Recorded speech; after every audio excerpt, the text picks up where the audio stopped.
नमस्कार साथियों, एक बार फिर से आप सभी का स्वागत है। जो हम सीरीज लेकर के चल रहे थे 60 डेज में और 120 टॉपिक्स यूपीपीसीएस के लिए स्पेशली, बीच में थोड़ी से स्वास्थ्य कारणों की वजह से जो है रुक गई थी, लेकिन आज हम फिर से लौट आए हैं उस पर और आज से हम फिर से शुरू करेंगे। ठीक है, तो आइए बिना किसी देरी के आज का जो टॉपिक है उसकी बात करते हैं। और आज हम सबसे पहला जो टॉपिक पढ़ने वाले हैं वो पढ़ेंगे धार्मिक आंदोलन। अब इसमें देखिएगा कई सारे धर्म हैं जिसमें से हम आज एक को कवर करेंगे। बेसिकली जैन धर्म को कवर करेंगे, ठीक है। और साथ ही हम पढ़ेंगे प्रस्तावना को और संविधान निर्माण के दौरान क्या क्या हुआ, वो उन सारी इंपॉर्टेंट चीज़ों को पढ़ेंगे। तो 3 टॉपिक आज पढ़ेंगे। 2 टॉपिक लेकर के हम डेली चल रहे थे, लेकिन आज हम 3 टॉपिक लेकर चलेंगे क्योंकि बीच में हमारा काफ़ी गैप रहा हम लोगों का, ठीक है। तो आइए धार्मिक आंदोलन की जब बात करते हैं तो सबसे पहली जो इंपॉर्टेंट बात है कि धार्मिक आंदोलन की जो शुरुआत हुई वो 6वीं शताब्दी के उत्तरार्ध में देखने को मिलती है, ठीक है। 6वीं शताब्दी ईसा पूर्व जो है आप कह लीजिए, उसके उत्तरार्ध में देखने को मिलती है। कई सारे साहित्य हैं, जैसे कि अगर आप देखें तो बौद्ध साहित्य एक है और बौद्ध साहित्य है ब्रह्मजाल सूत्र, उसका नाम है। क्या नाम है? बौद्धों का सूत्र है, साहित्य है ब्रह्मजाल सूत्र। और ये ब्रह्मजाल सूत्र कहता है कि तकरीबन जो है गंगा के जो घाटियां हैं उस सब में मिला जुला करके उस दौरान में 62 संप्रदायों का उदय हुआ। कितने?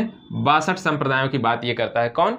ब्रह्मजाल सूत्र। ये कैसा साहित्य है? बौद्ध साहित्य है ब्रह्मजाल सूत्र। इसी तरह से देखिएगा कि जैनों का एक सूत्र है, जैनों का एक साहित्य है सूत्र कृतांग,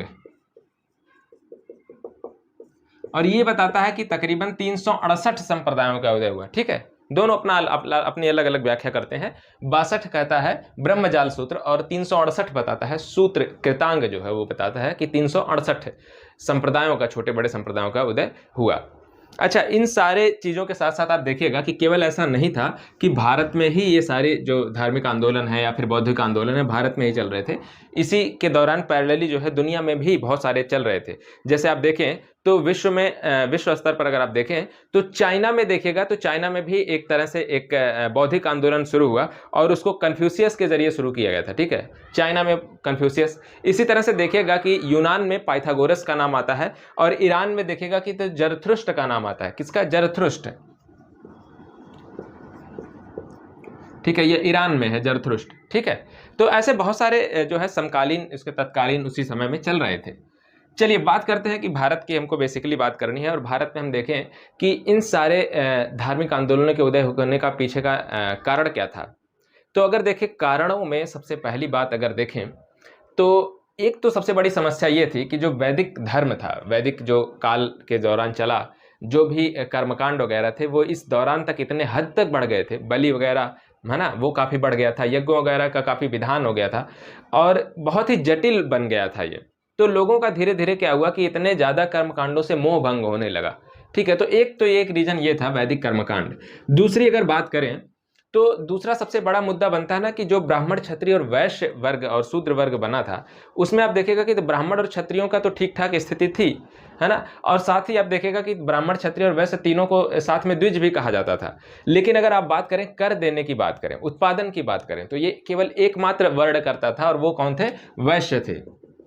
तो वैश्य कर भी दे रहा है, उत्पादन भी कर रहा है, पैसा भी उसके पास है, सब कुछ है, लेकिन ब्राह्मण और क्षत्रियों जैसा उसके पास सम्मान नहीं था, ठीक है। शूद्रों की हालत तो वैसे भी खराब थी। तो इस सम्मान को प्राप्त करने की एक लालसा थी वैश्यों में और इस वजह से भी वो एक, जब नया धर्म मिला उसको, एक नया मौका मिला उसको अपने आप को साबित करने का, जहाँ पे हर एक कोई बराबर था, जैसे कि बौद्ध हो चाहे वो जैन हो, तो वो उस तरफ मुड़ा, ठीक है। तो एक दूसरा रीजन ये भी था। तीसरी अगर बात करें तो कहीं ना कहीं आप देखिएगा कि ब्राह्मण और क्षत्रियों में टकराव भी था, क्योंकि आप देखें चाहे वो बौद्ध धर्म को उठा करके देखें चाहे जैन धर्म को उठा करके देखें, दोनों के जो स्थापना करता रहे, स्थापित करने वाले जो रहे, वो जो है बेसिकली दोनों क्षत्रिय ही थे, ठीक है। चाहे वो महावीर स्वामी की बात कर लीजिए, चाहे आप बात कर लीजिए गौतम बुद्ध की बात कर लीजिए, ठीक है। तो ऐसे में कहा जा सकता है कि कहीं ना कहीं क्षत्रिय और ब्राह्मणों में टकराव भी था अपने वर्चस्व को लेकर के। तो एक ये भी था समस्या और इस वजह से भी नए धर्म का उदय हो रहा है, उसकी स्थापना हो रही है। अगली अगर इंपॉर्टेंट बात करें तो अगली इंपॉर्टेंट बात है लोहा की खोज। लोहा की खोज बड़ी इंपॉर्टेंट बात थी, क्योंकि लोहे की खोज जब हुई, और ये वही वक्त है जब लोहे की खोज हुई है, 6वीं शताब्दी के उत्तरार्ध में या 6वीं शताब्दी ईसा पूर्व में, आप कह लीजिए कि लगभग उम्मीद की जाती है कि इस दौरान तक जो है लोहा जो है प्रॉपर यूज में था, क्योंकि 1000 ईसा पूर्व के आसपास लोहे की खोज हो गई थी। अब जो है जब लोहे की खोज हुई तो जंगलों की सफाई होनी शुरू हुई, तेजी से गंगा घाटी के जो जंगल थे संघन उनको काट करके कृषि योग्य भूमि में परिवर्तन होना शुरू हो गया, जिससे वैश्यों की स्थिति में सुधार आया। और फिर बात वहीं जाकर के जुड़ जाएगी कि जब वैश्यों की स्थिति में सुधार आया लेकिन वो सम्मान नहीं था उसके पास और इस वजह से भी वो मुड़ा। ठीक है, अधिशेष देख एक बात और भी है, वो एक कहावत आपने सुनी होगी ना कि भूखे पेट ना हो भजन गोपाला, पता नहीं कैसे करके एक है ना एक कहावत, तो वो जो है भूखे पेट ना मतलब भजन नहीं होती है। अभी जब कृषि में उत्पादन वृद्धि हुई, अधिशेष होने लगा। देखिए, आप खाने-पीने के बाद जब आपके दिमाग शांत रहता है ना, तभी आप धर्म-कर्म की बात करते हैं, वरना आपकी ज़िंदगी तो यूँ ही निकल जाती है कि किस तरह से ज़िंदगी को जीना है, खाने-पीने की व्यवस्था करने में, उसी के जद्दोजहद में कि 2 वक़्त की रोटी किसी तरह से व्यवस्था हो पाए, ठीक है? तो इसी में निकल जाती है। धर्म-कर्म की बात सामान्य तौर पर वही लोग करते हैं, जिनका पेट भरा हुआ होता है ना? उनको सारी दुनिया से कोई टेंशन नहीं है, कुछ भी हो रहा हो, कोई फ़र्क नहीं पड़ता, तब जाकर के आप धर्म की तरफ मुड़ पाते हैं। तो फिलहाल ये सारी बातें थी। अब आइए बात करते हैं जैन धर्म की। तो उसी धर्मों में जैन धर्म का एक उत्पन्न हुआ, स्थापना होती है जैन धर्म। स्थापनाकर्ता कौन थे? या संस्थापक लिख लीजिए। किसको माना जाता है? वास्तविक संस्थापक माना जाता है महावीर स्वामी को। अब देखिएगा कि जैन धर्म की खासियत क्या है? जैन धर्म में ना जितने भी लोग हो रहे हैं ना, वो सब उनको हम क्या कह रहे हैं? तीर्थंकर कहा जा रहा है। अब ये तीर्थंकर क्या होता है? तीर्थंकर, तीर्थ और कर 2 चीजों से मिलकर के बना है। तीर्थ और कर। तीर्थ का मतलब क्या होता है? कुछ ऐसे नियम कानून जिनको पालन कर करके क्या है कि भवसागर से पार कर जाना, वो है तीर्थ है। ठीक है, यहाँ पे तीर्थ का वास्तविक मतलब वो है। कर का मतलब है जो कर रहा है, वो करने वाला, वो व्यक्ति से है। ठीक है, तो तीर्थ कर है। इसी तरह से देखिएगा कि जैन शब्द जो है, जैन, जैन शब्द जो है वो किससे बना है? वो बना है जिन शब्द से। और जिन का अर्थ होता है सामान्य रूप से विजेता, है ना? विजेता किस बात का विजेता? अपनी इंद्रियों पर, अपनी भावनाओं पर विजय प्राप्त करने वाला, है ना? अपनी इंद्रियों को अपने वश में रख लेने वाला, उसे कहा गया जिन कहा गया। देखिएगा कि जब भी जो इनके तीर्थंकर अभी हुए, जैसे महावीर स्वामी हुए, वो जिन कहलाए, कैवलिन कहलाए, है ना? निर्ग्रंथ कहा गया उनको। ये सारी चीजें उनको कही जाएंगी, अभी आगे आप उसको देखेंगे। अब देखिएगा कि इनके संस्थापकों में अगर हम बात करें, जो शुरुआती दौर पर एकदम से जब शुरुआत हुआ, तो वो सबसे पहले तीर्थंकर जो थे, वो आदिनाथ हैं। इनका एक नाम और मिलता है, क्या नाम मिलता है? ऋषभदेव। कहा जाता है कि ये ऋषभदेव वही ऋषभदेव हैं जो भरत के कहीं ना कहीं कहा जाता है कि एक ये ऋषभदेव एक राजा थे कहा जाता है, और इन्होंने बाद में संन्यास ले लिया और फिर जो है अपने पुत्र को जो है राजकाज सौंप दिया था, और उनके वो पुत्र कहा माना जाता है कि भरत ही उनके वो पुत्र थे जिनके नाम पर बाद में इस देश का नाम भी पड़ा, भारतवर्ष नाम भी पड़ा। ठीक है, तो ऋषभदेव ये वही अनुमान लगाया जाता है। इसके अतिरिक्त देखिए तो कुल 24 तीर्थंकर हुए हैं इसमें। कितने तीर्थंकर हुए हैं? 24 तीर्थंकर हुए। लेकिन इतिहासकारों का मानना है कि इसमें 22 की जो है ना संदिग्धता है। कैसी संदिग्धता है? ऐतिहासिक रूप से संदिग्धता है कि वो हैं भी या नहीं भी थे। ठीक है, ठीक है, चलिए। 23वें तीर्थंकर इसके इंपॉर्टेंट हैं बहुत, और 24वें तो आपको पढ़ना है। 23वें तीर्थंकर इसके हैं पार्श्वनाथ।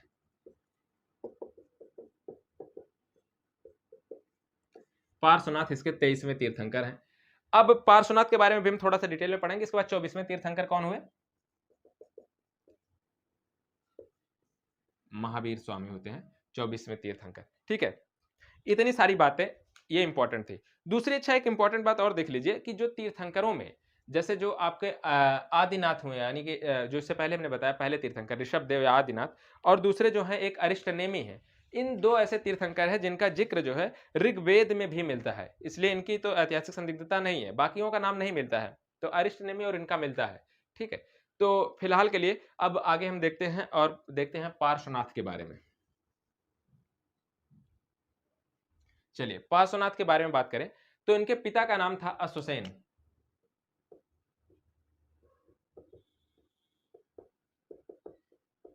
माता का नाम देखिएगा तो वामा नाम था।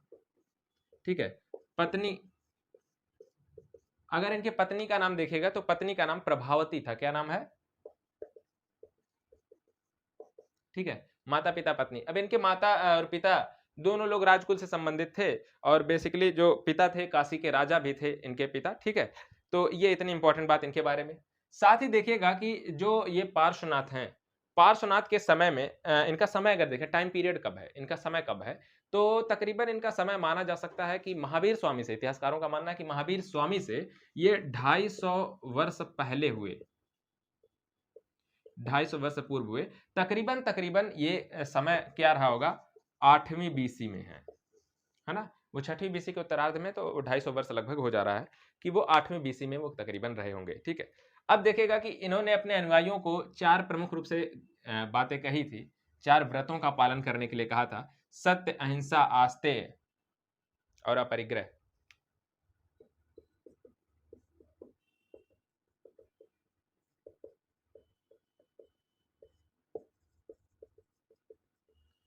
चार व्रत इन्होंने बताए थे। बाद में जब ये पंच महाव्रत बनेंगे ना अभी आगे चल करके, तो महावीर स्वामी ने इसमें एक और जोड़ दिया था, ब्रह्मचर्य। इनकी यहीं पर बात कर लेते हैं।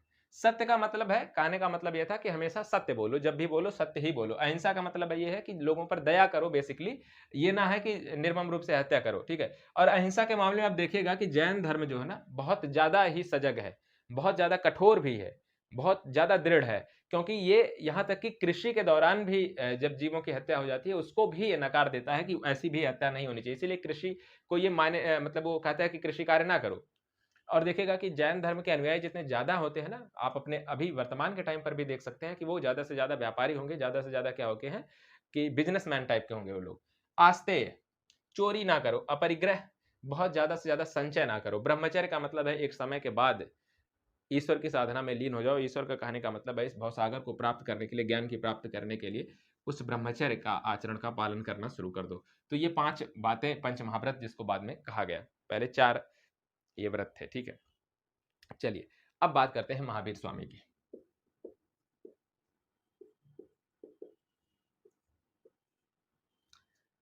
महावीर स्वामी की अगर बात करें, सबसे पहले तो इनके पिता का नाम था सिद्धार्थ और इनकी माता का नाम था त्रिशला।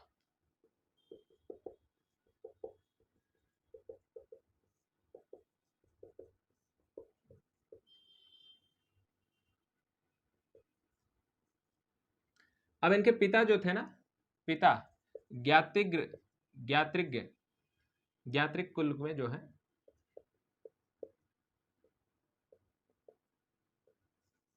ज्ञात्रिक कुल के क्षत्रिय थे ये, ठीक है? अब इनकी शादी भी बाद में आगे चल करके हुई, तो इनकी पत्नी भी थी, पत्नी का नाम था यशोदा।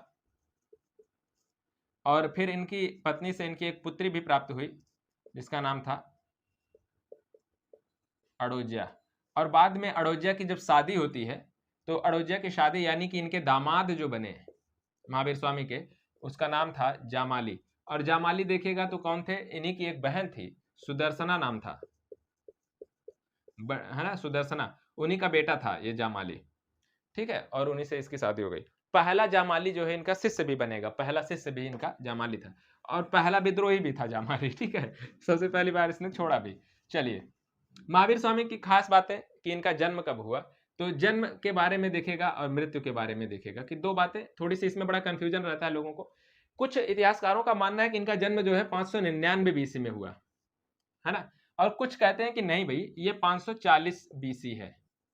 आपको क्या करना है, आपको ऑप्शन में, हालांकि ऐसा नहीं है कि कंफ्यूजन रहेगा, ज्यादातर इतिहासकार 540 बीसी को प्रेफर कर रहे हैं, ठीक है?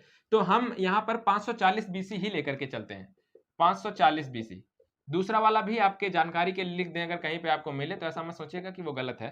599 बीसी भी, अगर ऑप्शन में 540 नहीं है तो 599 डेफिनेटली सही होगा, ठीक है? मृत्यु की अगर बात करें तो मृत्यु इनकी 540 के हिसाब से 468 बीसी में इनकी मृत्यु हुई, ठीक है? इतनी बात मुझे लग रहा है कि आपको क्लियर हो गई होगी। चलिए, अब क्या था कि कहा जाता है कि 30 वर्ष की अवस्था में इन्होंने गृह त्याग किया, घर छोड़ दिया। और जैसे गौतम बुद्ध थे वो बिना बताए चले गए, लेकिन उन्होंने बताया। किसको बताया? इनके एक बड़े भाई थे, नंदीवर्धन नाम था, है ना? तो उन्होंने बाकायदे नंदीवर्धन बड़े भाई से आज्ञा लिया और कहा कि अब आप संभालिए सब कुछ और मैं अब चलता हूँ। और तो फिर चल दिए, है ना? घर छोड़ करके गए, 12 साल तक कठिन तपस्या, कठोर तपस्या किया। और नाम है, एक गांव है, जृंभिक गांव है ना? जृंभिक गांव है, ऋजुपालिका नदी वहीं पर थी, जृंभिक गांव का नाम है। और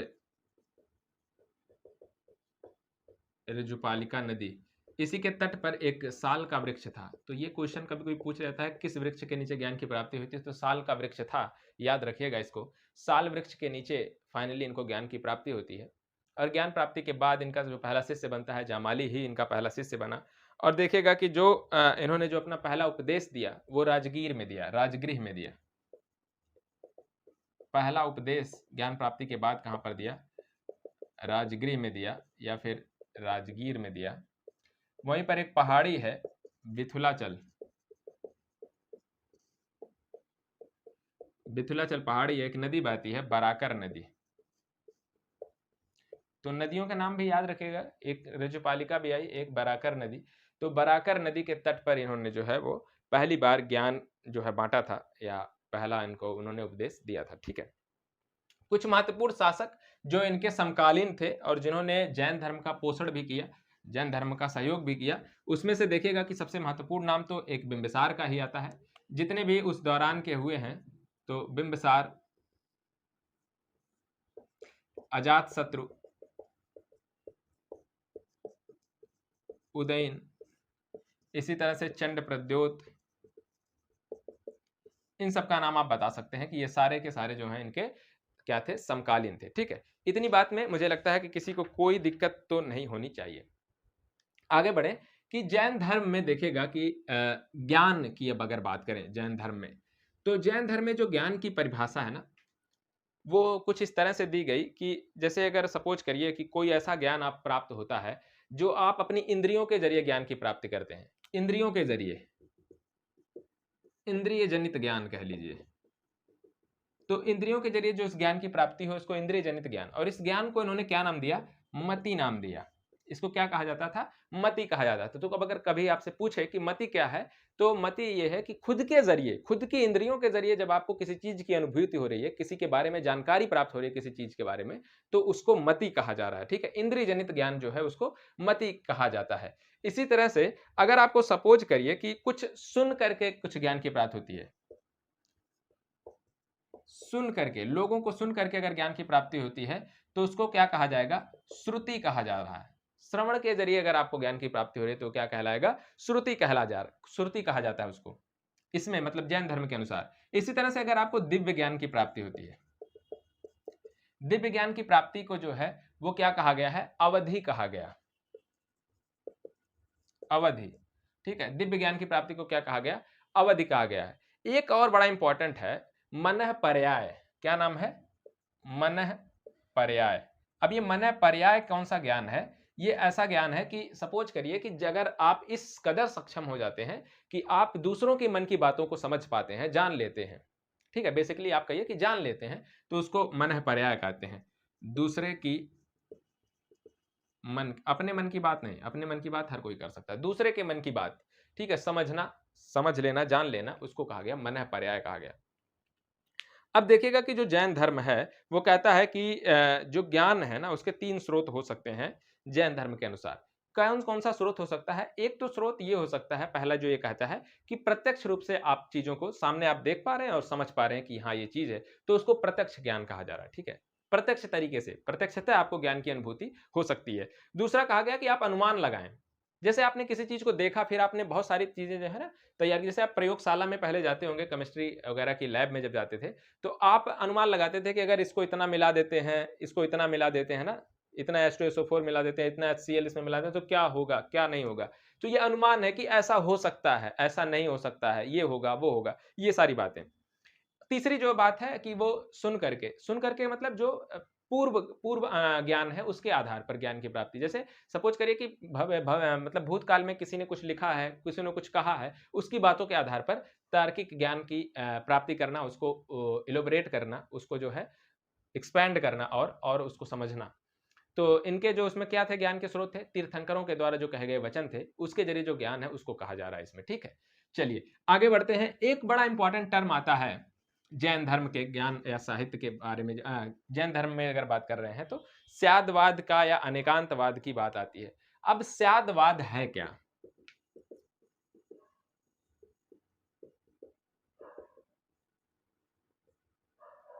ठीक है, अनेकांतवाद, अनेकांतवाद नाम से ही समझ में आ रहा है कि अनेक सारी पॉसिबिलिटीज हैं। स्यादवाद देखिएगा कि इन्होंने जो बेसिकली परम सत्य कह लीजिए या फिर कह लीजिए परम तत्व की जो व्याख्या की, उसको व्याख्या करने के लिए उन्होंने 7 चीज़ों, 7 स्तंभों, 7 तरीकों को इजाद किया कि ऐसा भी हो सकता है या तो ऐसा हो सकता है। जैसे उसके लिए कहा इन्होंने क्या-क्या, उन 7 चीज़ों को अगर देखेंगे तो समझ में ज़्यादा आएगा। जैसे सपोज़ करिए कि ये पेन है, सपोज़ करिए कि ये पेन है। अभी तो आप इसको क्या कह सकते हैं कि ये पेन है। अगर मैं कहूँ कि ये पेन नहीं है तो आपके दिमाग में क्या आएगा कि हो सकता है कि मतलब ये शायद पेन हो या शायद ये पेन ना भी हो, है ना? या शायद ये पेन है, कह नहीं सकते, है ना? ऐसे क्लियर नहीं हो सकते। अगर किसी चीज़ को लेकर के ऐसी मतलब जद्दोजहद में हो, तो इसमें बेसिकली परम तत्व की बात कर रहे थे। परम तत्व अगर सपोज़ करिए आपसे कोई पूछे कि ईश्वर है? तो आप क्या कहेंगे कि हाँ, ईश्वर है। कुछ लोग कहेंगे कि हाँ, ईश्वर है। कुछ लोग कह सकते हैं कि नहीं, ईश्वर नहीं है।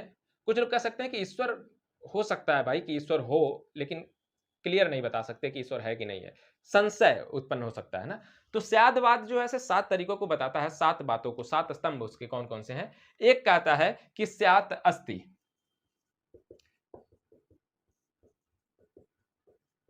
इसमें देखिएगा ना हमेशा शायद शब्द लगेगा, शायद शब्द हमेशा लगेगा, संदेह हमेशा उत्पन्न किया जाएगा। मतलब स्यादवाद का मतलब ये है किसी भी चीज़ के होने या ना होने पर संदेह व्यक्त करा ही जाएगा, ठीक है? ठीक है, चलिए तो इसमें पहला देखिएगा कि क्या है? स्यात् अस्ति। इसी तरह से दूसरा क्या है? स्यात् नस्ति। तीसरा देखिएगा कि क्या है? स्यात् अस्ति च नस्ति। आगे देखिएगा चौथा क्या है? स्यात् अव्यक्तम। पांचवा देखिएगा क्या है? स्यात् अस्ति च अव्यक्तम। इसी तरह से छठा देखिएगा कि स्यात् नस्ति च अव्यक्तम। और आखिरी सातवां देखिएगा कि कह रहा है कि स्यात् अस्ति च नस्ति, अस्ति नस्ति च अव्यक्तम। तो ये 7 बातें इसमें कही गई, 7 स्तंभ है। स्यात् अस्ति का मतलब ये है कि शायद है, ठीक है। स्यात् नस्ति का मतलब है शायद नहीं है। स्यात् अस्ति च नस्ति शायद है और नहीं भी है, ठीक है। स्यात् अव्यक्तम का मतलब क्या है? अव्यक्तम का मतलब शायद कह नहीं सकते, कुछ कहा नहीं जा सकता इसके बारे में, ठीक है। स्यात् अस्ति मतलब शायद है, अव्यक्तम मतलब व्यक्त नहीं कर सकते उसको, लेकिन तो यहां पर है स्यात् नस्ति मतलब शायद नहीं है लेकिन उसको ये भी नहीं हम कह सकते क्लियरली कि नहीं है। स्यात् अस्ति नस्ति शायद है भी और नहीं भी है, लेकिन व्यक्त नहीं कर सकते। जैसे अगर ईश्वर के बारे में कहें तो आप कह सकते हैं ना कि ईश्वर है, शायद है, फिर कह सकते हैं शायद नहीं है यार, फिर आप कह सकते हैं कि हो सकता है कि हो या नहीं भी हो, कह नहीं सकते।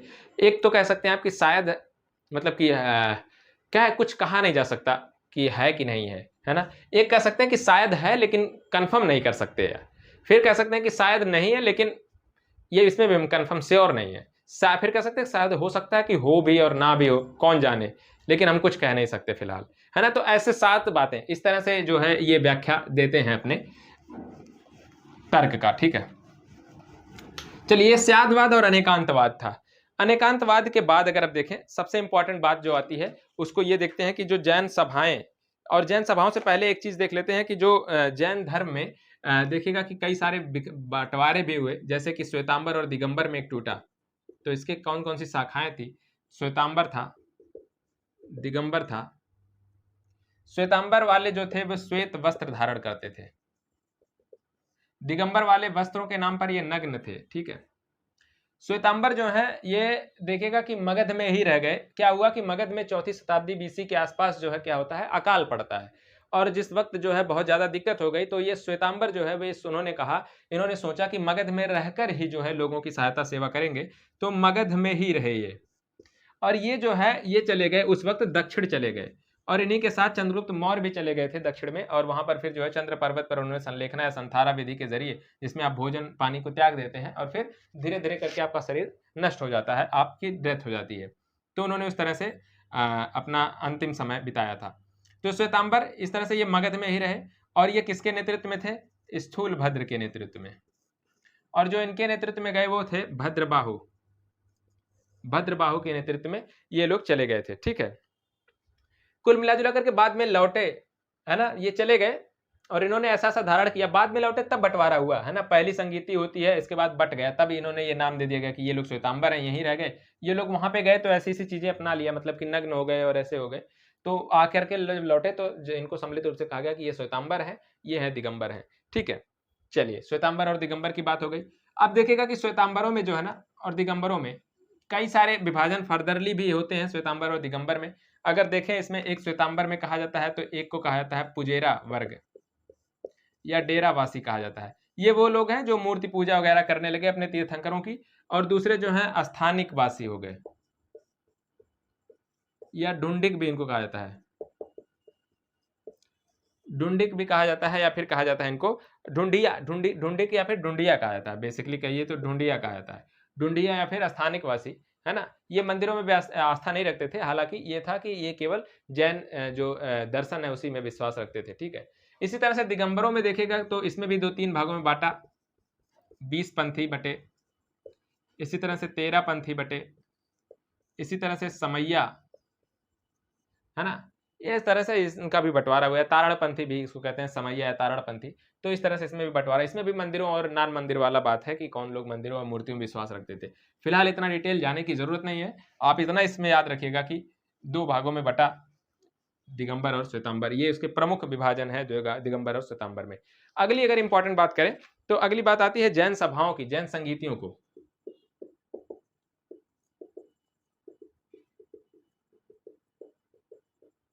दो संगीतियां हुई हैं, इसमें जो पहली वाली है पाटलिपुत्र में हुई, दूसरी वाली कहां पर हुई, वल्लभी में हुई, गुजरात में। पहली बिहार में हुई, दूसरी गुजरात में हुई। पहली वाली के देखिएगा कि जो अध्यक्ष थे वो स्थूलभद्र थे,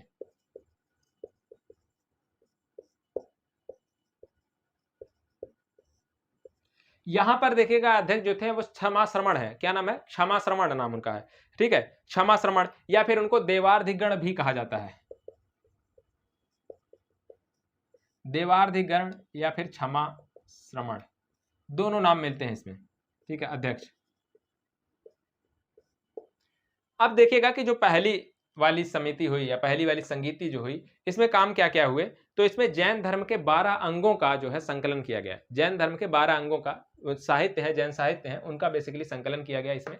दूसरी इंपॉर्टेंट बात यह थी कि इसी पहली संगीति के दौरान ही, ठीक है, गिरनार में एक जो है कह सकते हैं कि एक सभा का आयोजन किया गया, शास्त्रार्थ था बेसिकली।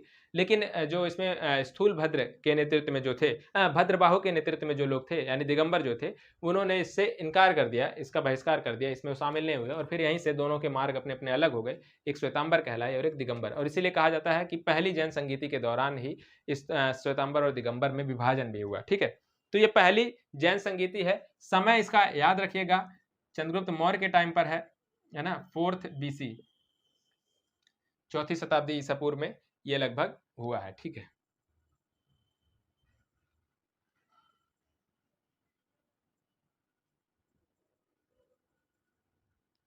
दूसरी हुई वल्लभी या गुजरात में। इस दौरान क्या किया गया, 12 अंगों, 12 उपांगों, ठीक है, फिर इनके कई सारे सूत्र हैं, जैसे अगर आप देखिएगा कि 10 प्रकीर्ण हैं, ठीक है, 10 प्रकीर्ण हैं, 6 छेद सूत्र हैं, ठीक है, 6 छेद सूत्र हैं, इसी दौरान 4 मूल सूत्र हैं, ठीक है, 4 मूल सूत्र हैं। इन सबका जो है क्या किया गया, संकलन किया गया। ठीक, तो ये थी दूसरी वाली संगीति, जो कहां पर हुई, वल्लभी में हुई, गुजरात में हुई। ठीक है, 513 के आसपास ये संगीति हुई थी।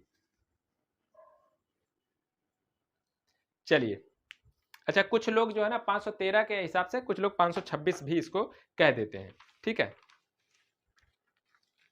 अच्छा, जैन और बौद्ध साहित्य भी हैं, लेकिन हम उसको जो है एक ही साथ कर लेंगे, किसी एक टॉपिक, उसको अलग से हमारा टॉपिक है भी है, जैन साहित्य और बौद्ध साहित्य, इसमें भगवती वगैरह सूत्र को बारे में जान लेंगे।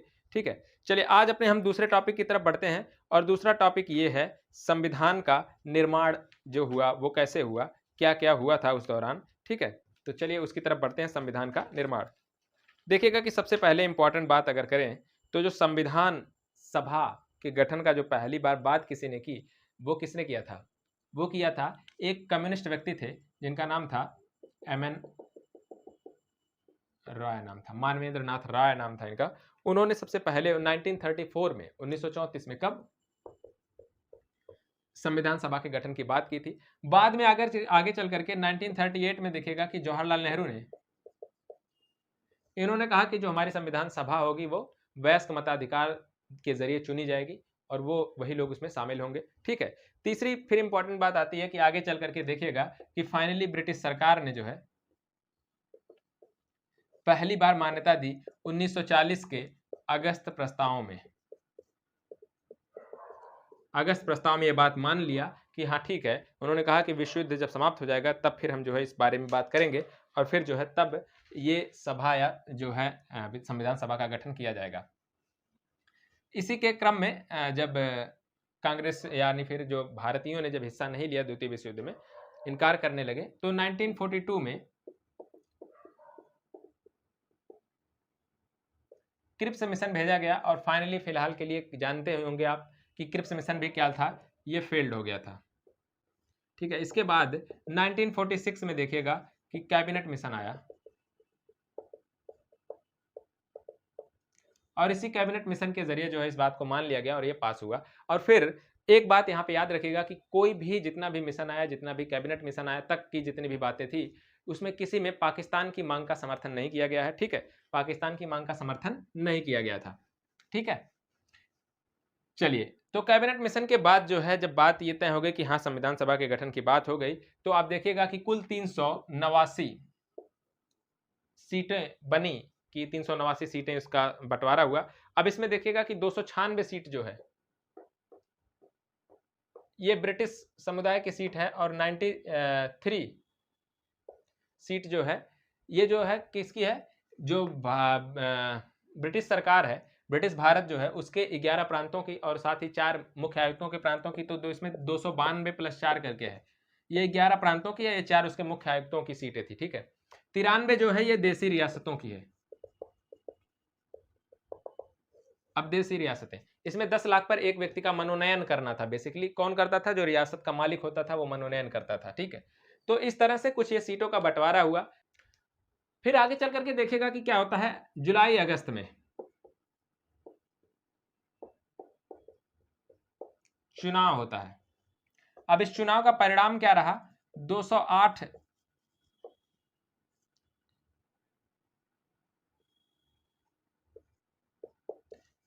कांग्रेस को मिली सीटें और मुस्लिम लीग को देखेगा तो 73 सीट मिली, अदर्स को देखेगा तो 15 सीट छोटे बड़े दलों को, अन्य छोटे बड़े दलों को मिली थी। ठीक है। पहली बैठक की बात शुरू हुई कि पहली बैठक के लिए जो है बुलाया गया। पहली बैठक इसकी 9 दिसंबर को पहली बैठक जो होती है हुई। कब हुई, 9 दिसंबर 1946 को पहली बैठक हुई। मुस्लिम लीग ने इसका बहिष्कार कर दिया और नोआखली में दंगे भड़काए और वहां पर कत्लेआम शुरू हो गया बेसिकली, है ना। 9 दिसंबर को हालांकि पहली बैठक हुई। फ्रांस की जो संसद थी उसी के तर्ज पर यहां पर भी फ्रांस की संसद में क्या होता है कि जो सबसे वरिष्ठ सदस्य होता है उसी को अध्यक्ष चुन लिया जाता था। तो इसमें भी क्या किया गया कि सच्चिदानंद सिन्हा को, डॉक्टर सच्चिदानंद सिन्हा, इनको जो है अध्यक्ष चुन लिया गया सर्वसम्मति से 9 दिसंबर को। ये अस्थायी अध्यक्ष थे, याद रखिएगा कि अस्थायी अध्यक्ष हैं। अच्छा, पहली बैठक हुई, मुस्लिम लीग ने तो बहिष्कार कर दिया। टोटल पहले दिन 211 सदस्य जो है उपस्थित हुए थे। 208 तो कांग्रेस के ही थे, है ना, और 3 आ गए होंगे अन्य। तो इस तरह से ये आगे चल करके देखिएगा कि क्या होता है कि 11 दिसंबर को दूसरी बैठक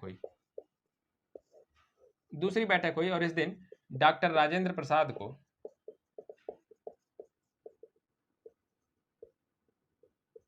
अस्थायी अध्यक्ष चुना गया। साथ ही एच.सी. मुखर्जी और वी.टी.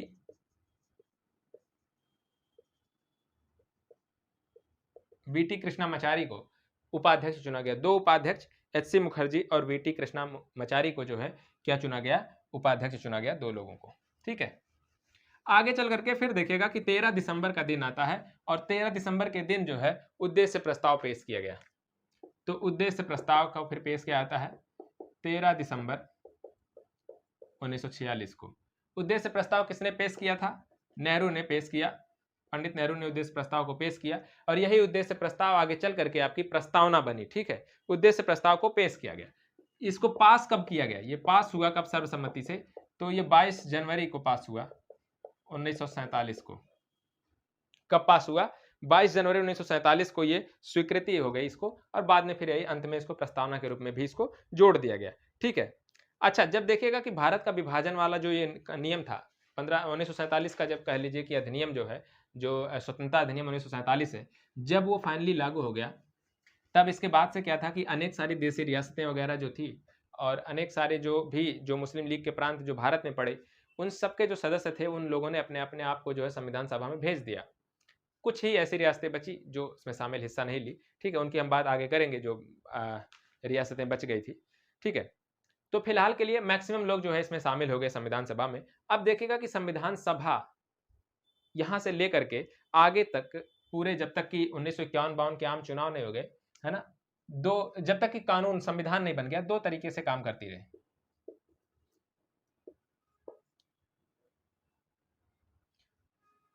तो संविधान सभा के जो दो प्रमुख काम थे, एक तो वो काम करती थी विधायिका के रूप में, दूसरा वो संविधान सभा थी। अच्छा, जब ये संविधान सभा होती थी तो इसके अध्यक्ष कौन होते थे? डॉक्टर राजेंद्र प्रसाद होते थे।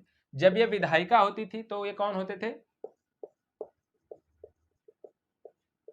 तब इसके अध्यक्ष होते थे, अध्यक्षता करते थे जीवी मावलंकर करते थे। कौन करते थे? जीवी मावलंकर करते थे। विधायिका के रूप में इसका काम क्या था? आम कानूनों को लागू करना। और संविधान सभा के रूप में इसका काम क्या था? संविधान का निर्माण करना। ठीक है, तो ये सारे काम चल रहे थे। अब इन दोनों रूपों में उसने काम किया कब तक? 26 जनवरी 1949 तक, जब तक कि भारत का संविधान बनकर के तैयार नहीं हो गया। इसके बाद ये अंतरिम सरकार के रूप में, जो अंतरिम मंत्रिमंडल के रूप में भी काम की। ठीक है, चलिए अब क्या होता है, संविधान के निर्माण में आपको पता ही होगा कि 2 साल 11 महीना 18 दिन का वक्त लगा। अब ये बार बार बताने का कोई मतलब नहीं बनता। ठीक है, 64 लाख रुपए टोटल खर्च हुए थे, है ना, 11 बैठकें हुई थी, 141 दिन प्रारूप पर सिर्फ चर्चा हुई, ये सारी बातें हुई, और संविधान का निर्माण फाइनली हो गया। संविधान बन गया, और भारत ने जो है, देखिएगा कि राष्ट्रमंडल के सदस्य देशों में जो है अपना सदस्यता की पुष्टि भी की। बाद में कब की थी? मई में किया था। मई 1949 में जो है उसने जो है भारत ने माना कि हम राष्ट्रमंडल की सदस्यता को स्वीकार करते हैं, उसको जारी रखेंगे हम। ठीक है, 22 जुलाई 1947 क्या हुआ था? राष्ट्रीय ध्वज। हमने राष्ट्रीय ध्वज को कब अपनाया? 22 जुलाई 1947 को हमने राष्ट्रीय ध्वज को अपनाया, और 24 जनवरी 1950, ये बड़ा इंपॉर्टेंट दिन है। 3 काम इस दिन है, याद रखिएगा कि 3 काम कौन कौन से हैं। एक तो राष्ट्रगान है, एक है राष्ट्रगीत है, और तीसरा है डॉक्टर राजेंद्र प्रसाद का राष्ट्रपति पद हेतु शपथ ग्रहण हुआ। ठीक है, तो इसी दिन ये सारे तीनों काम हुए, 24 जनवरी 1950 को। ठीक है, फिर फाइनली संविधान बन गया था और वो लागू हुआ। 26 जनवरी 1950 को संविधान लागू हो गया, और इसके बाद जो संविधान सभा थी, अंतरिम सरकार के रूप में या फिर अंतरिम मंत्रिमंडल के रूप में वो काम करती रही। अंतरिम मंत्रिमंडल कहने से अच्छा ये होगा कि हम ये कहें कि अंतरिम संसद के रूप में जो है वो काम करती रही, तब तक जब तक कि 1951-52 के आम चुनाव नहीं हो गए, तब तक। ठीक है, अब देखिएगा कि संविधान सभा काम करने के लिए एक बड़ा निकाय बना था, है ना। संविधान सभा को काम करने के लिए जो है क्या था कि कई सारी समितियां बनाई गई। तो उस प्रमुख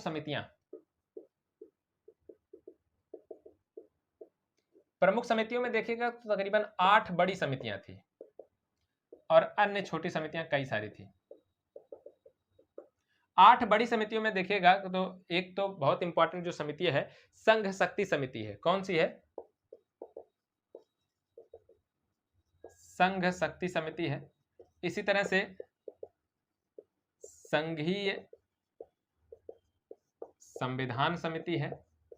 इसी तरह से देखिएगा कि राज्यों हेतु समिति है, उनके साथ समझौता करने के लिए समिति थी।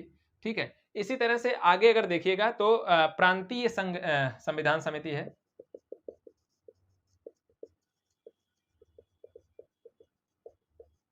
साथ ही देखिएगा कि मौलिक अधिकारों,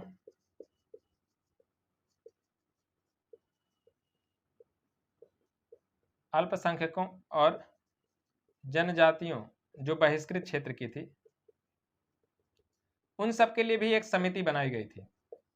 ठीक है, तो ये 5 समिति ये हो गई। और 3 में अन्य देखेगा कि एक समिति थी,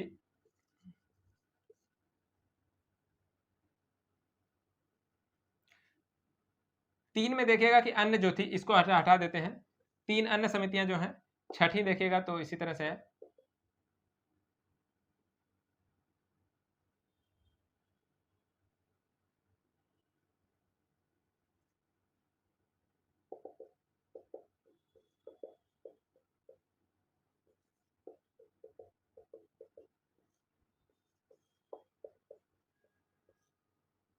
ठीक है, ये 8 समितियां हो गई आपकी। अब ये देखेगा कि कौन कौन इसके अध्यक्ष थे, यही पूछता है। तो ये जो पहली 3 समितियां, संघ शक्ति समिति, संघीय संविधान समिति, राज्यों हेतु जो समझौते के लिए समिति थी, उन तीनों के अध्यक्ष थे पंडित नेहरू थे, पंडित जवाहरलाल नेहरू जी थे उसके अध्यक्ष। इसी तरह से प्रांतीय संविधान समिति, मौलिक अधिकार, अल्पसंख्यकों और जनजातीय से संबंधित जो समिति थी, इसके जो अध्यक्ष थे वो थे सरदार पटेल थे। इसी तरह से प्रक्रिया नियम और संचालन समिति के जो अध्यक्ष थे डॉक्टर प्रसाद थे, यानी कि डॉक्टर राजेंद्र प्रसाद थे। प्रारूप समिति के जो अध्यक्ष थे डॉक्टर अंबेडकर थे। ठीक है, इतनी बातों में किसी को कोई प्रॉब्लम नहीं होनी चाहिए। ठीक है, चलिए अब कुछ अन्य छोटी समितियां भी थी, या छोटी समितियों में कौन कौन सी थी।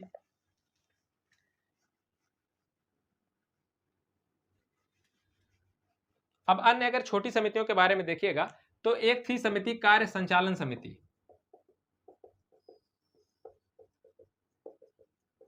एक समिति थी इसी तरह से झंडा या ध्वज समिति थी, है ना। इसी तरह से देखिएगा कि भाषाई आयोग,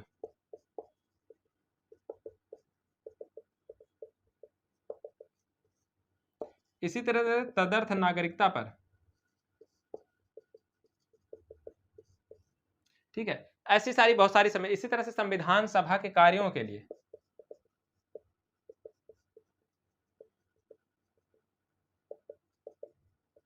ठीक है, तो ये 4-5 मैंने लिख दिया, ऐसी बहुत सारी समितियां थी। ठीक है, अब देखिएगा कि जो कार्य संचालन समिति है इसके अध्यक्ष कौन थे, के एम मुंशी थे।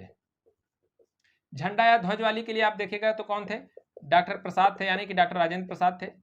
भाषाई आयोग के लिए जो है एस के डार थे, और एस के डार के बारे में याद रखिएगा कि ये जो भाषाई आयोग की जो समिति के अध्यक्ष हैं एस के डार, ये जो है संविधान सभा में सम्मिलित नहीं थे, है ना, ये संविधान सभा में सम्मिलित नहीं थे। ठीक है, कौन, एस के डार। इसी तरह से देखिएगा कि जो तदर्थ नागरिकता है एस वरदाचारी, ये भी जो है संविधान सभा के सदस्य नहीं थे। संविधान सभा के कार्यों के लिए ये इसके अध्यक्ष कौन थे, जीवी मावलंकर विधायिका के रूप में अध्यक्ष होते थे, यही उसके सारे काम काज को देख रहे थे, जीवी मावलंकर। ठीक है, तो ये कुछ प्रमुख समितियां भी थी जो छोटी समितियों में आप जिनको रख सकते हैं।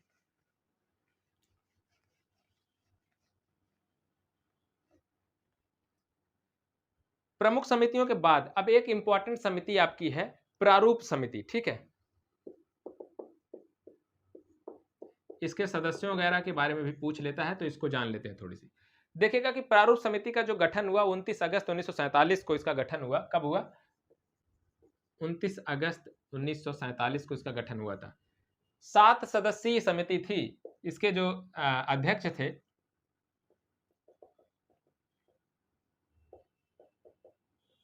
डॉक्टर अंबेडकर थे, और अन्य सदस्यों में आप देखिएगा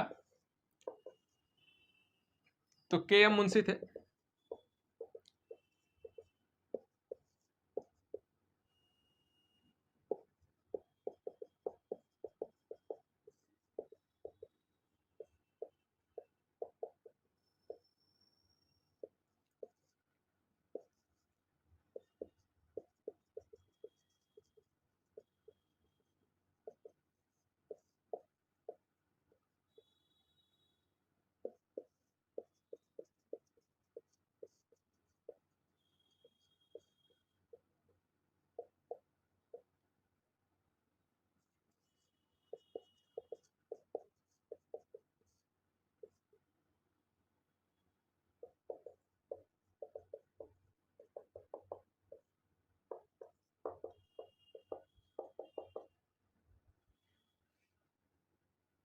ठीक है, तो ये 7 लोग थे।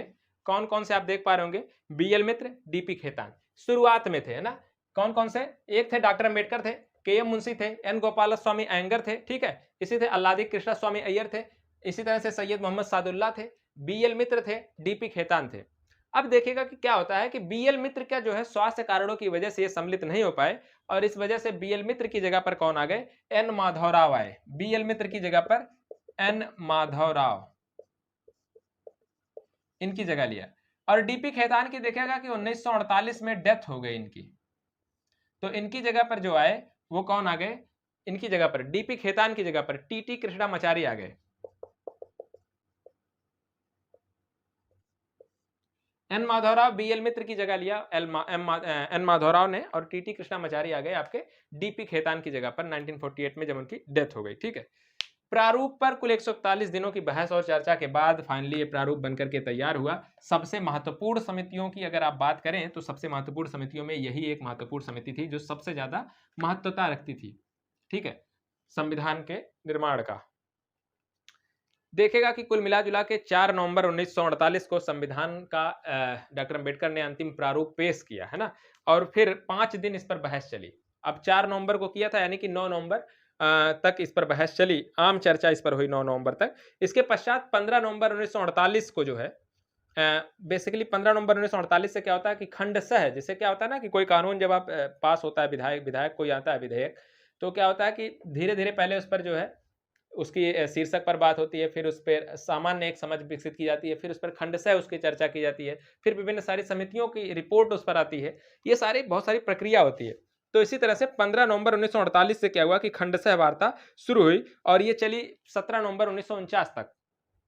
15 नवंबर मतलब 1 साल 2 दिन ये तकरीबन चली, ठीक है। अंतिम विचार जो इस पर व्यक्त किया गया, पेश किया गया, वो पेश किया गया 14 नवंबर 1949 को पेश किया गया और फिर जो है एक विधेयक पेश किया डॉक्टर अंबेडकर ने जिसका नाम था the constitution as settled by the assembly we passed, उसका नाम था, ठीक है। तो इस तरह से उस विधेयक प्रस्ताव को पेश किया गया। कब पेश किया गया, 14 नवंबर 1949 को, और 26 नवंबर 1949 को इसको पारित घोषित कर दिया गया, इस विधेयक को पारित कर दिया गया। और फिर जब ये विधेयक पारित हुआ तो तत्कालीन समय में 299 लोग जो टोटल स्ट्रेंथ थी उसमें से 284 लोग उपस्थित थे संविधान सभा में और उन्हीं 284 लोगों का संविधान के उस पन्ने पर हस्ताक्षर किया गया, ठीक है। जो आपका मूल संविधान है उसमें आप देखिएगा कि 395 अनुच्छेद थे, 22 भाग हुआ करते थे और तकरीबन 8 अनुसूचियां थी, ठीक है। वर्तमान में संख्या काफी बढ़ गई है, 470 प्लस है ना, और जो अनुच्छेद है और भाग इसी तरह से 25 भाग हो गए हैं, 12 अनुसूचियां हो गई हैं, सारी बातें वर्तमान में है। संविधान लागू हो गया 26 नवंबर 1949 को। अब इसमें से 26 नवंबर देखिएगा पूरा जो संविधान है वो 26 जनवरी 1950 को लागू हुआ, लेकिन संविधान का कुछ हिस्सा जिसमें से तदर्थ नागरिकता की बात कर लीजिए, चुनाव की बात कर लीजिए, है ना, और इसी तरह से संसद की बात कर लीजिए, वो जो कुछ आम परिवर्तनशील नियम थे उन सब को लागू कर दिया गया था। तकरीबन उसमें आर्टिकल देखिएगा 5, 6, 7, 8, 9, है ना, इसी तरह से है 60 है, 324 है, 366 शायद था, 67 था, है ना। इस तरह से कुछ आर्टिकल जो है 91, 92, 391, 92, 93, ये सारे आर्टिकलों को जो है लागू कर दिया गया था। कब, 26 नवंबर 1949 को ही लागू हो गया था, लेकिन पूरा संविधान लागू किया गया 26 जनवरी 1950 को। अच्छा, इसको लागू क्यों किया गया 26 जनवरी 1950 को? 26 जनवरी का दिन इसलिए रखा गया क्योंकि लाहौर का अधिवेशन के बाद जो पूर्ण स्वराज की कसम खाई गई थी, तो 26 जनवरी 1930 को जब लाहौर अधिवेशन का वो दिया गया समय ब्रिटिश सरकार को 1 वर्ष का पूरा हो रहा था, तो वो घंटा बजते ही कहा जाता है हरदराते की जवाहरलाल नेहरू ने रावी नदी के तट पर झंडा फहराया और फिर जो है पूर्ण स्वराज दिवस उस दिन मनाया गया था और इसी वजह से 26 जनवरी 1950 को संविधान लागू किया गया, ठीक है। इतनी कुछ प्रमुख बातें थी संविधान के निर्माण में। अच्छा, यहाँ एक छोटी सी बात प्रस्तावना के बारे में भी देख लेते हैं। देखिए, प्रस्तावना पढ़ेंगे नहीं कि हम भारत के लोग भारत को संपूर्ण प्रभुत्व संपन्न, है ना, समाजवादी, पंथ निरपेक्ष, है ना, लोकतांत्रिक गणराज्य बनाने की बात करते हैं, वो सारी बातें आपको उस प्रस्तावना पढ़ लीजिए और उस प्रस्तावना को याद तो कर ही लीजिए, कम से कम प्रस्तावना की मूल बातें तो याद ही हो जाए। देखिएगा, प्रस्तावना जो है जो ली गई वो अमेरिकी संविधान से ली गई है। सबसे पहले ये प्रस्तावना अमेरिका के संविधान में देखने को मिलती है, तो अमेरिकी संविधान से प्रस्तावना को अधिग्रहित किया गया है या लिया गया है। प्रस्तावना में अगर बात करिएगा तो एक विद्वान हुए, एक मतलब कि जो उन्होंने कहा है एन ए पालकीवाला ने कहा कि ये जो है संविधान का परिचय पत्र है। तो याद रखिएगा कि संविधान का परिचय पत्र किसने कहा है? एन ए पालकीवाला ने कहा है। एक बार इसमें संशोधन सिर्फ किया गया है, 42वां अमेंडमेंट है, कब किया गया? 1976 में 42वां अमेंडमेंट किया गया, जिसमें 3 मूल बातें इसमें जोड़ी गई थी, समाजवादी, धर्मनिरपेक्ष और कौन सी बात थी? अखंडता।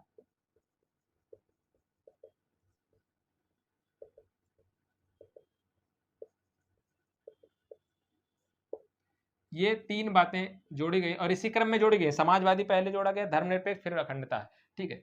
अच्छा, एक ही बार संशोधन हुआ 1976 में 42वां संविधान संशोधन अधिनियम के तहत इसका संशोधन किया गया। प्रस्तावना की कुछ प्रमुख या मूल बातें अगर देखें तो प्रस्तावना में सबसे पहली बात यह आती है कि अधिकार का स्रोत क्या है। तो अधिकार का स्रोत जब भी आपसे कोई पूछे तो आप पहली लाइन पढ़ के उसको सुना दीजिएगा कि हम भारत के लोग भारत को एक संपूर्ण प्रभुत्व संपन्न, और फिर आखिरी लाइन पढ़ेगा कि एतद द्वारा इस संविधान को एकीकृत, अंगीकृत और जो है अधिनियमित और आत्मार्पित करते हैं। मतलब खुद जनता ही ये जो है क्या है कि अधिकार दे रही है, ठीक है। तो जनता है, भारत की जनता ही इसके अधिकार का स्रोत है, ठीक है। दूसरी बात आती है कि भारत की प्रकृति क्या है। तो ये संविधान बताता है, जब आप उसकी लाइन को पढ़ते हैं ना, भारत को संपूर्ण प्रभुत्व संपन्न, समाजवादी, पंथ निरपेक्ष या धर्मनिरपेक्ष, लोकतांत्रिक गणराज्य, तो ये उसकी प्रकृति है कि समाजवादी होगा, पंथ निरपेक्ष होगा, लोकतांत्रिक गणराज्य है, ठीक है। तो ये भारत की प्रकृति की बात करती है। तीसरी बात करें, संविधान का उद्देश्य भी बताती है। उद्देश्य में देखिएगा कि तो न्याय की बात करती है, सामाजिक, आर्थिक और राजनीतिक, 3 न्याय की बात की गई है। किस किस न्याय की बात की गई है? न्याय में देखिएगा जब कहती है ना कि और इसके नागरिकों को सामाजिक, आर्थिक और राजनीतिक न्याय, फिर स्वतंत्रता की बात करती है 5 ना, विचार, अभिव्यक्ति, विश्वास और फिर जो है धर्म और उपासना की स्वतंत्रता, जो है 5 तरह की स्वतंत्रता की बात करती है। तो न्याय की बात करती है, स्वतंत्रता की बात करती है, ठीक है। न्याय की बात कर लेती है, 3 तरीके के न्याय हैं, सामाजिक, आर्थिक, राजनीतिक, और स्वतंत्रता 5 स्वतंत्रता है। इसी तरह से समता की बात करती है, समानता में देखिएगा कि जो है अवसर की समानता की बात करती है, प्रतिष्ठा की बात करती है, विश्व बंधुत्व या फिर बंधुत्व की, भाईचारे की बात करती है। ये जो है बेसिकली संविधान का उद्देश्य, और अखंडता भी बाद में जब जोड़ा गया तो अखंडता भी इसका एक उद्देश्य है, ठीक है। तो ये सारी इसकी बात है। और डिग्निटी ऑफ लाइफ याद रखिएगा, प्रतिष्ठा के साथ ही डिग्निटी ऑफ लाइफ की बात करती है, सम्मान के साथ जीवन जीने के अधिकार की भी बात करती है प्रस्तावना, ठीक है। लागू होने की तिथि भी इससे पता चलती है कि प्रस्तावना या संविधान के लागू होने की तिथि क्या है। ये इसमें कहा गया कि एतद द्वारा आज दिनांक 26 नवंबर 1949 को, ठीक है। तो वो दिनांक की बात किया गया है 26 नवंबर 1949, ये संविधान के लागू होने की तिथि भी है इसमें, ठीक है। चलिए, ये इतनी सारी बात थी प्रस्तावना की। तो मुझे उम्मीद है कि आपको ये सेशन मज़ेदार लगेगा और आप पढ़िए इसको, और थोड़ा सा नोट्स, एक तरीके के शार्ट नोट्स बना लीजिए, क्योंकि अब टाइम बहुत कम है और बहुत फास्ट चलना है और बहुत जल्दी से सब कुछ कवर करना है। तो मिलते हैं आपसे कल कुछ बहुत महत्वपूर्ण टॉपिक के साथ। तब तक के लिए शुभ रात्रि।